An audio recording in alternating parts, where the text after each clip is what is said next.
How old were you when this crime occurred? 19. So you were 19 and the young lady was, oh, she was 12 years old, right? Yes, sir. Okay, and she ended up getting pregnant, correct? Yes, sir. And that's how it all came to light. Yes, sir. You heard right. We are about to watch the parole hearing of a man who did that, was sentenced to 20 years, and now looking to get parole 3 years early. I'll unpack it with the details at the end. Yes, sir. Okay, Mr. Russell, you are a first felony offender. You were sentenced to 20 years for force. Your parole date is 8/15/2024. Your full term date is 8/16/2027. Is that all correct? Yes, sir. Okay, Mr. Russell, you have supporters here in Linda Simon, your mother, who is on Zoom, and Stephen Smarella, who is also on Zoom. We will get to them at the proper time. But first, I want you to tell us, what did you do to get yourself in jail? And why do you think that we should release you today? Well, first, I had sexual intercourse with an underage minor. And I realize now that I did wrong. I wish I could turn back and do it over, but I can't. All I could do is move forward. And I've had people support me the whole time. And now I need to get back out into society and try to take care of my family. Okay, and why do you think we should release you? I think I've changed. I've grown up. I've taken some classes, got my GED.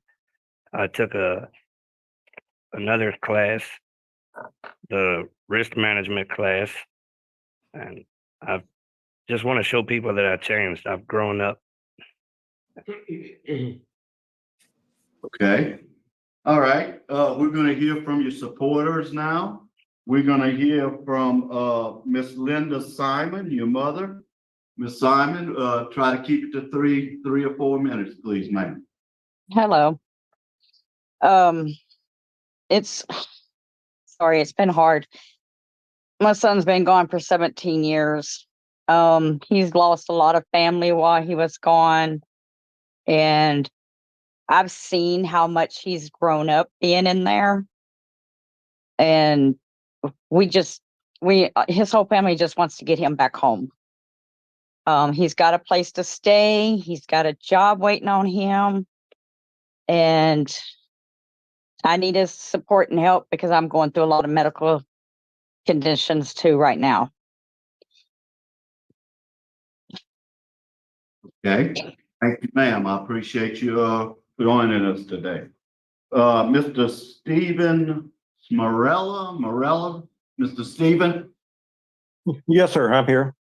Okay, state your name and tell us what you have to say about Mr. Russell. Yes, I'm Stephen Smarella. I've known Anthony for approximately 9 years. I've been, going and, visiting every chance to get at the prison systems that he's been in. We always try to make sure to see him whenever we are available to go see him. It's a long drive for us because we live in another state, but I mean, he's really meant a lot to me and everything and all that. And own my own business I have since 1990, and I want, I'd like to get him home. I'm at the age where I'll be 62 this year, and I would like to go and let him just eventually go ahead and take over running my business and everything for me. And all it's getting harder on me each year. He always, been real supportive as far as checking. I'll call like during the weekend to see how doing everything else. I really, maybe I feel like one of those sons everything. Really respectful and good person and everything. I think that's gentleman. Okay. Did you sir? I live in Texas. Okay, yes, sir. Do you have a place for him to stay over there if he's released today? Yes, sir. All right. Thank you for coming on today, Mrs. Morella. We appreciate it. Okay. Now the case has been assigned to Mr. Prater. Mr. Prater, would you lead our questioning, sir? Yes. Good afternoon, Mr. Russell. Good afternoon. How old were you when this crime occurred? 19. So you were 19 and the young lady was, oh, she was 12 years old, right? Yes, sir. Okay, and she ended up getting pregnant, correct? Yes, sir. And that's how it all came to light. Yes, sir. I didn't hear you say anything much about, I heard you talk about yourself, your personal growth and all this. I didn't hear you say much about the victim and how do you don't have, do you have any kids? No, You- sir. Okay. Can you imagine? I mean, I've had kids, daughters and granddaughters, and they've been 12 and if I'd have heard what you said and you never even mentioned how sorry you were for having impacted my family, I would really be questioning whether prison had done you that much good or not, other than your personal growth. And everybody's going to have growth between those years and 37 and 21. Tell me about the victim. What do you think about the victim? All I can say is I'm just very sorry that if I could take it back, I would. I know it probably affected them. To probably till this day, still probably having problems, but I I'm just deeply sorry. There's Yes. I can assure you, it didn't probably affect them. I can assure you from everything I've read, it tremendously affected them. Um,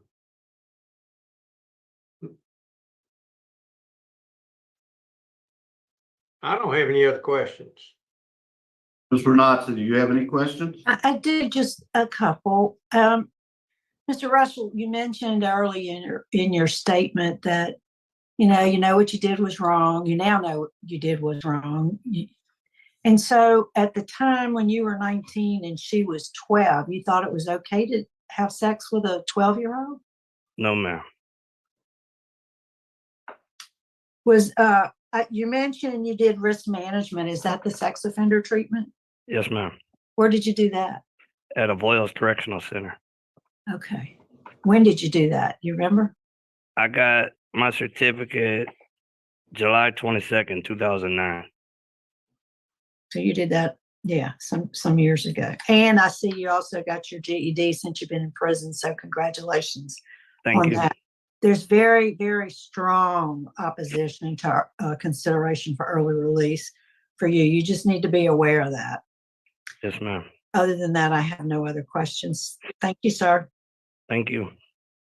Okay, and I think y'all touched on the question I had. I wanted to know about the sex offender classes too. So you took them right after you got into prison, is what you're saying? Yes, sir. And that was all 4 or 3 phases back then, probably. No, sir. It was 4 phases. It was still 4 phases? Okay. Yes, sir. Okay, thanks for clearing that up for me. Okay, Thank you. I have no further questions. So is the panel ready to vote? Yes, sir. Okay, Mr. Prater, it was your case. You go first, please. Yes, sir. Mr. Russell, I think you've grown a lot. I think you've done a lot as far as working on yourself personally. However, I don't think you, due to the impact it had on this young lady and her family, and due to the fact that I didn't hear the compassion for the victim that I personally would have expected. For those reasons, I'm going to vote to deny. Mr. Knotson? Mr. Russell, I based on the opposition that's in the record, very strong opposition to an early release, my vote today also is to deny. And I concur with my colleagues. My vote is also to deny. So I'm sorry, today parole has been denied. Good luck to you, Mr. Russell. Thank you. Okay, so let's keep in mind, I mean, let's remember that he was put in prison for doing this. He went through 4 phases of the programs, right? That means he's a facilitator. He's teaching other inmates. He's teaching, or it has at one point taught other inmates about these issues, yet he has no insight, ability, even a thought in the world, because I know he's so busy being in prison, to think about at least what to say when he has parole. Before you start feeling bad for him, think about that he did not even take the time to add one phrase, as the sheriff pointed out, a bit of, oh my gosh, what did I do to this little girl? Nothing. There's no remorse. There's no empathy. There's no nothing. There's nothing. And I'm saying he couldn't even fake it. And you know, I say this with the programs all the time. I do not believe for a second. Maybe there's an exception. There's an exception to everything, blah, blah, blah. But for 99% of the cases that we see, in my opinion, I don't believe for a second that programs can rewire the brain. Maybe those who don't have a brain wired to like little ones, maybe they can get something out of it. But I don't believe those programs help. I believe what they do help with is getting parole. It helps them hide better. It helps them communicate in a way that will only make them more dangerous. In this case, he couldn't even do any of that. I mean, he's just like, you know, just like, well, yeah, I mean, maybe he when Mr. Renassa asked him, do you not know when you were 19 it was wrong? And he said, yes, I did. You know, maybe before the programs he would have denied it and said, no, I had no idea. But the other thing about this is, again, it comes down to like the DA and legislation and like the whole like sentencing thing. And you know, at the forcible and also second degree is the same thing. And so they just changed the name of it. And it goes through in the legislation what it is, and then the sentence that a judge is allowed to give for the crime. And anyone who commits this, they may not receive no less than 5, no more than 40 years. And at least 2 years of it has to be without parole. Now, they did a 20-year deal, which, you know, that's all in Louisiana. We've seen them for much smaller sentences. But let's not forget that the DA was holding a royal flush. They could not lose. They had DNA. They had a pregnant victim.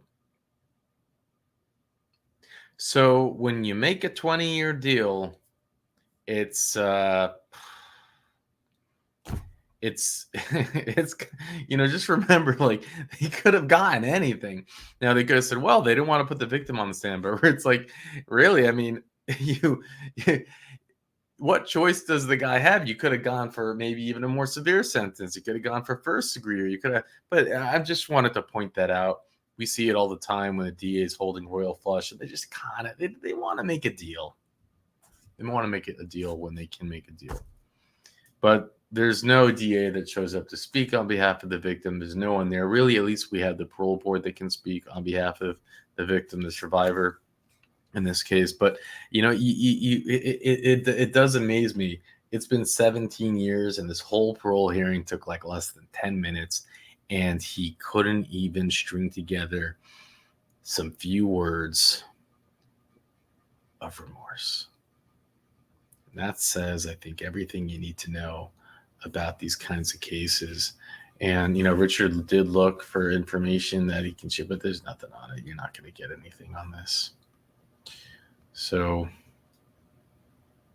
we didn't hear compassion for the victim, as the sheriff, Mr. Prater, said. And I'm happy. See, I'm not going to have compassion for him. And he's just going to have to serve out another 3 years. And I don't know, you just hope that when he does get out, that he won't harm anyone else. And with that, I'll let you go. Tell me about the victim. What do you think about the victim? All I can say is I'm just very sorry. That if I could take it back, I would. I know it probably affected them. To probably till this day, still probably having problems, but I'm just deeply sorry. Yes. I can assure you, it didn't probably affect them. I can assure you from everything I've read, it tremendously affected them.